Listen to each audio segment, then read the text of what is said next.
The same health bureaucrat who explained a few weeks ago why it was fit and proper for an 8-year-old boy's funeral to be denied an exemption, despite the fact that it was held in a country town with no COVID cases.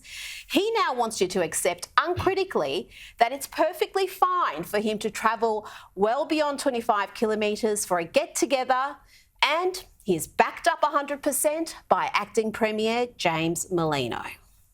If you had an event, would you have done the same thing? Oh, look, I'm not going to go into hypotheticals. We're dealing with a pandemic. We're dealing with massive damage from a major storm event.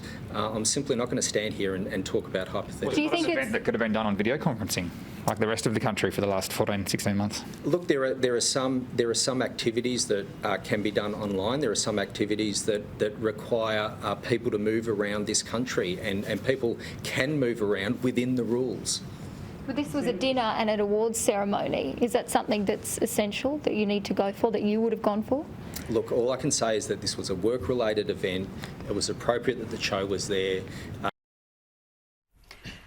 So, National Cabinet is conducted via Zoom meetings online, but the Chief Health Officer of the one state that is in crisis, the one state that has been devastated by COVID in this country and has suffered through 4 heavy-handed lockdowns, he needs to be in Canberra in person for an awards ceremony dinner and meetings.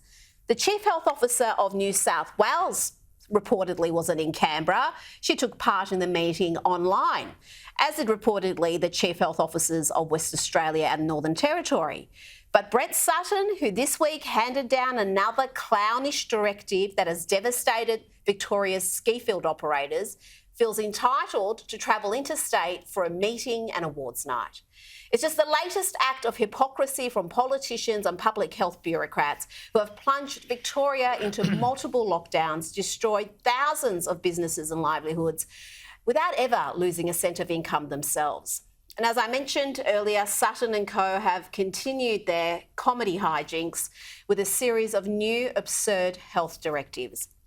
Under the latest Clown World restrictions, you can do a brothel crawl through Melbourne's sleaziest establishments, but you can't travel to country Victoria to ski in the great outdoors without a negative COVID-19 test. I'm not making this up. Yes, you can visit multiple brothels in a single day in Melbourne, but a weekend at the Snow will require mandatory testing of the whole family, including children as young as 3. That news has been devastating for tourism operators in Mount Buller, Mount Hotham, Falls Creek and other ski fields across Victoria. But Brett Sutton claims he's just protecting the industry. The industry has to be protected. We need to make sure that there are no cases that go up on the mountain, even though the number in Metro Melbourne may well be tiny. A single case who's infectious up on the mountain would be a potential super spreading event. Sutton isn't protecting the industry. He's just driving another nail into the coffin of operators who have endured a horror 18 months. Those wanting to hit the ski fields can go across the border into New South Wales and enjoy the delights of Perisher, Thredbo or Charlotte Pass without requiring a COVID-19 test. But if they want to ski in Victoria, they need to provide a negative test less than 72 hours prior to departing, with even small children required to have a little stick stuck up their nose for the privilege of playing in the snow.